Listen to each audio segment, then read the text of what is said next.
बिस्मिल्लाहिर्रहमानिर्रहीम। Islamabad high court में आज साइफ़र केस में जो ट्रायल हो रहा है उससे मुताल्लिक़ एक दरख़्वास्त थी और उस दरख़्वास्त में बाज़गश्त सुनने को मिली कि इमरान ख़ान के लिए सज़ाए मौत जो है उसकी तरफ इशारा किया गया। ये बात किसने की और किसने इसकी तरदीद की और किसने ये कहा कि ऐसा हो सकता है और किसने ये कहा कि ऐसा नहीं हो सकता, इस बारे में जानेंगे हम अवैस से, जो आज ही ये इसकी सारी कार्रवाई जो है वो रिपोर्ट करके आए हैं। अवैस, केस क्या था? बिल्कुल कामरान साहब, आज केस था जो ट्रायल साइफर का जो ट्रायल चल रहा है अडयाला जेल में, उसके ख़िलाफ़ आज इंट्रा कोर्ट अपील की समाअत उस पर हुई है। क्योंकि सिंगल बेंच जो है इस्लामाबाद हाई कोर्ट का, जिसके चीफ़ जस्टिस आमिर फ़ारूक जो थे वो इसके ख़िलाफ़ फ़ैसला दे चुके थे, उसको चैलेंज किया गया था डिवीज़नल बेंच में। आज उसकी समाअत हुई है। जस्टिस मियां गुल हसन औरंगज़ेब की जानिब से आज दिलचस्प रिमार्क्स जो हैं वो देखने को मिले हैं, सामने आए हैं कि जब समाअत शुरू हुई तो वकील सफ़ाई सुलेमान अकरम राजा जो हैं उनकी जानिब से कहा गया कि अदालत की जानिब से आज तक के लिए हुक्म इम्तना जारी किया गया था। तो जैसे ही वकला जो है वो फ़ैसला लेकर अडयाला जेल पहुँचे तो वहाँ पर कार्रवाई जारी थी, उसको रोकना मकसूद था। लेकिन हुकाम की जानिब से उनको काफ़ी देर बाहर रोके रखा और तब तक एक जो गवाह थी उनकी बयान जो था वो कलमबंद हो चुका था। तो ऐसे जो हेडल्स हैं वो पेश आ रही हैं, इसलिए अदालत से इस्तदा है कि जो हुक्म इम्तना है उसको बरकरार रखा जाए। इसी दौरान मियां गुल हसन औरंगज़ेब हैं उनकी जानिब से दिलचस्प रिमार्क्स ये सामने आए कि उन्होंने अटॉर्नी जनरल से कहा कि क्या आपको मालूम है ये केस इस नौइयत का है और इतना संगीन है कि अगर साबित होता है तो इसमें जो दरख्वास्त गुज़ार हैं, जो चेयरमैन पीटीआई हैं, उनको सज़ाए मौत भी हो सकती है या फिर उम्र कैद की सज़ा हो सकती है, सारी ज़िंदगी वो जेल में गुजारेंगे।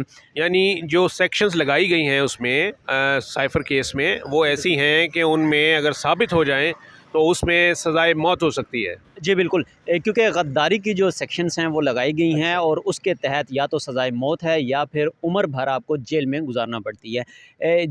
जब ये रिमार्क्स दिए गए तो अटॉर्नी जनरल जो थे वो मुस्कुराए और उन्होंने कहा रोस्टम पर खड़े कि मुझे नहीं लगता कि ऐसा होगा। अच्छा। जिस पर जो वकील सफ़ाई थे सुलेमान अकरम राजा, उन्होंने टोंट किया और फ़ौरन से बोले कि जो अटॉर्नी जनरल साहब हैं ये अच्छे इंसान हैं और ये ख़ुद एक्सेप्ट कर रहे हैं कि ये प्रोसिक्यूशन में कामयाब नहीं होंगे।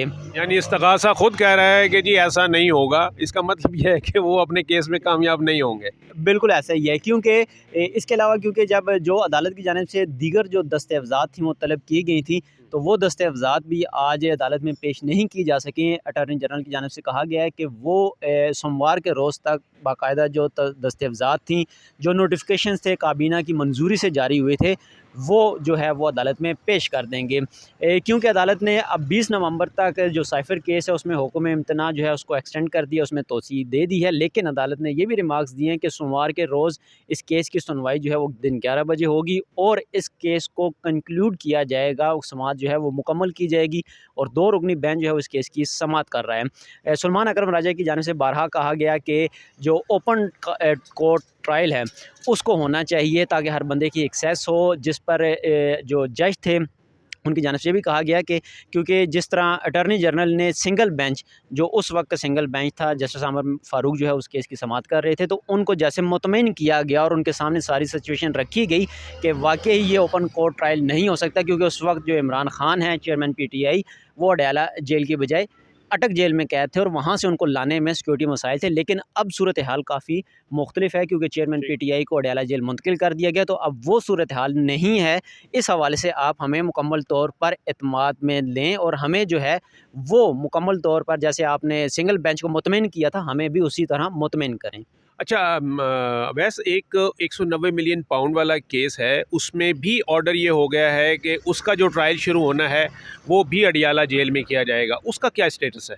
जी बिल्कुल, देखें क्योंकि जैसे ही तोशा खाना केस या साइफ़र केस की ज़मानतों का जैसे ही सिलसिला चला, तो प्रोसिक्यूशन टीम की जानिब से अदालत से रिव्यू किया गया और ये कहा गया कि जी हमें जो 190 मिलियन पाउंड्स केस और इसके अलावा तोशा खाना केस, इन दोनों की समाअत जो है वो भी अडयाला जेल में ही की जाए। अच्छा। अब क्योंकि उसका भी बाकायदा तौर पर नोटिफ़िकेशन जारी हो चुका था, 2 रोज़ कल ये नोटिफ़िकेशन जारी हुआ है जिसमें ये कहा गया है कि 190 मिलियन पाउंड्स और तोशा खाना का जो मामला है वो भी, उसकी समातें भी अडयाला जेल में होगी। और मुझे लग रहा है कि अनकरीब जो है वकील सफ़ाई जो हैं चेयरमैन पीटीआई के, वो उन नोटिफ़िकेशंस को भी चैलेंज करेंगे।